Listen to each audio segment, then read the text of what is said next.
क्या नाक की हड्डी फिर से बढ़ जाती है? कई सारे लोगों ने बताया कि जी नाक का ऑपरेशन हुआ था, मेरी तो नाक की हड्डी फिर से बढ़ गई, नाक फिर बंद हो गई। चलो आज इस बारे में भी डिस्कस कर लेते हैं। नमस्कार, मेरा नाम डॉक्टर अनुज गिरधर है। मैं एक ENT सर्जन हूं, यानी कान नाक गले का स्पेशलिस्ट हूं। मैं रेगुलरली नाक की हड्डी के और नाक के बाकी अन्य ऑपरेशन भी कर रहा हूं। सो नाक की हड्डी फिर से बढ़ना तो एक मिथ है। आप इमेजिन करके देखिए कि एक 20 साल का लड़का है, उसकी हाइट जितनी बढ़नी थी, हो सकता है 6 फीट पहुंचना था, वो 6 फीट पहुंच चुका है। क्या उसकी हाइट और बढ़ सकती है? एग्जैक्टली उसकी हाइट अब और नहीं बढ़ सकती। ऐसा क्यों है? क्योंकि हड्डियां एक लिमिट तक बढ़ती हैं, एक एज तक बढ़ती हैं। तो जो ग्रोथ स्पर्ट आना होता है, जो बच्चे की हाइट, एक नया बच्चा पैदा होता है छोटा सा, और वो एक 6 फीट के आदमी में बड़ा हो जाता है, वो क्यों है? क्योंकि धीरे धीरे हड्डियां बढ़ रही हैं, मांस बढ़ रहा है, सब कुछ बढ़ रहा है। बट 20 साल की उम्र के बाद उसकी हाइट और ज्यादा नहीं बढ़ सकती, क्योंकि हड्डी अपनी फाइनल स्टेज पे आ चुकी है। हड्डियां एक उम्र के बाद नहीं बढ़ती हैं। सो हड्डी और नहीं बढ़ सकती है। तो जब भी किसी की नाक की हड्डी ज्यादा टेढ़ी है, ज्यादा बढ़ी हुई है, तो उसका इलाज क्या है कि ऑपरेशन करके हड्डी का खराब वाला हिस्सा निकाल दिया और रास्ता खोल दिया, ताकि उनको सांस आ सके। अब कई सारे लोग बोलते हैं कि जी हम तो जी इसलिए ऑपरेशन नहीं करा रहे क्योंकि नाक की हड्डी तो जी फिर से बढ़ जाती है। आप खुद इमेजिन करके देखिए, जब कभी किसी की हाइट हमने नहीं सुना कि 30 साल के आदमी की अब हाइट बढ़ गई, तो ये कैसे बढ़ सकती है? समझिए दिक्कत कहां आ रही है। इंसान का नाक बंद है, हम ये मानते हैं कि वो हड्डी की वजह से नहीं, कई सारे कारण से नाक बंद हो सकता है। हड्डी उनमें से एक कारण है। हो सकता है पॉलिप का ऑपरेशन हुआ हो सकता है सिर्फ एलर्जी की दिक्कत हो मरीज को। सो हम इनको अलग अलग करके समझते हैं। पहली चीज तो है नाक की हड्डी, जो कि बीच का सेप्टम होता है, जो हमारे नाक को राइट और लेफ्ट दो भाग में बांटता है। अगर वो हड्डी किसी भी वजह से, बनावटी या चोट की वजह से, एक साइड की तरफ ज्यादा गई हुई है, टेढ़ी मेढ़ी बनी है, तो क्या करेगा कि नाक का जो सांस लेने का रास्ता है उसके बीच में ब्लॉकेज करेगा, उसमें सांस आने जाने में मरीज को दिक्कत आएगी। ऐसे में क्या करना होता है? ऐसे में जो हड्डी का सबसे टेढ़ा वाला हिस्सा है वो निकाल दिया जाता है, उससे सांस मरीज को बढ़िया आती है। अब कई सारे पेशेंट्स बोलते हैं कि जी हमें ऑपरेशन के बाद 1-2 साल तो सांस बढ़िया आई, बट नाक की हड्डी फिर से बढ़ गई। हम फिर से डॉक्टर के पास गए, उन्होंने कह दिया कि ये तो जी फिर से नाक की हड्डी टेढ़ी हो। तो समझिए दो चीजें हो सकती हैं। पहली चीज तो ये हो सकती है कि जब भी नाक की हड्डी का ऑपरेशन करते हैं, हम पूरी नाक की हड्डी नहीं निकालते हैं। पूरी हड्डी निकाल देंगे तो ऊपर की नाक बैठ के चपटी हो जाएगी, बिल्कुल फ्लैट हो जाएगी। आप इमेजिन कीजिए कि एक टेंट है, मैंने सारे नीचे के उसके तंबू खींच दिए, तो टेंट कैसे टिकेगा? वो फ्लैट हो जाएगा।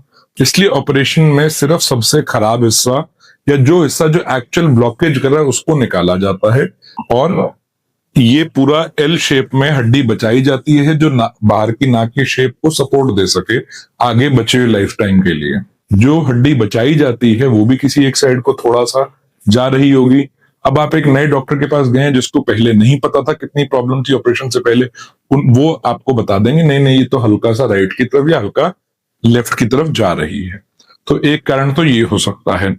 दूसरा कारण जो अक्सर होता है कि नाक एक बार को खुल गई, उसके बाद हमें लगता है कि हमें फिर से कोई दिक्कत नहीं आ सकती, हम बिल्कुल ठीक हो चुके हैं। बट ऐसा नहीं है, वो बीमारी ठीक हो गई है और कोई बीमारी आ सकती है।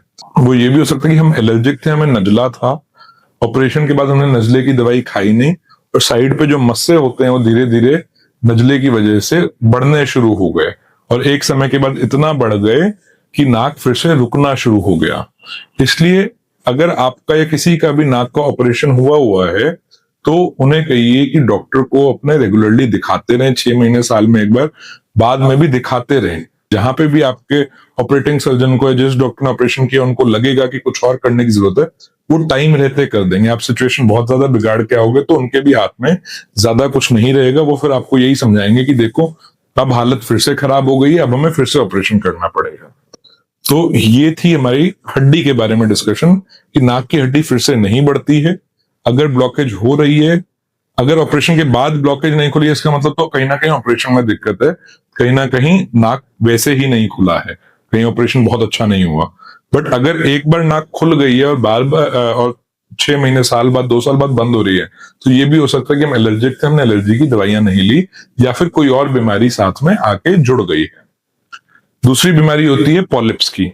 ये पॉलिप्स आमतौर पे एलर्जी की वजह से बनते हैं। बेसिकली नाक के दोनों तरफ, यहाँ पे और ऊपर और पीछे की तरफ साइनस होते हैं, खोखली हड्डी होती है। उस खोखली हड्डी में जब ज्यादा नजला रहता है, ज्यादा बलगम रहती है, धीरे धीरे चमड़ी खराब होके एडिमेटस यानी एडिमेटस और पॉलीपॉइडल होनी शुरू हो जाती है, और वो फिर साइनस से निकल के नाक में आने शुरू हो जाते हैं। जब ज्यादा नाक में आ जाते हैं तो नाक को बंद कर देते हैं। तो ऐसे में ऑपरेशन करके नाक खोल दी जाती है, और आजकल जो आधुनिक टेक्निक्स आ रही हैं, हम दूरबीन द्वारा साइनस के अंत तक, दोनों साइड, यहाँ तक, ऊपर तक और पीछे दिमाग के फ्लोर तक पूरा जाके अच्छे से सारी बीमारी निकाल सकते हैं। बट ये बात समझिए, जब सारी बीमारी निकल जाती है तो भी हम, जो हमारी चमड़ी है वो एलर्जिक ही रहती है। जो खून है उसमें एलर्जी अगर है तो वो हमारी टेंडेंसी रहेगी फिर से पॉलिप बनाने। तो इसलिए आगे ऑपरेशन के बाद भी आपको अपने डॉक्टर के साथ टच में रहना है, एलर्जी की दवाइयां रेगुलर लेनी है, और अगर हमें बहुत ज्यादा एलर्जी रहती है, बार बार पॉलिप बन रहे हैं, तो फिर हमें एलर्जी के लिए इम्यूनोथेरेपी भी साथ के साथ शुरू कर देनी चाहिए।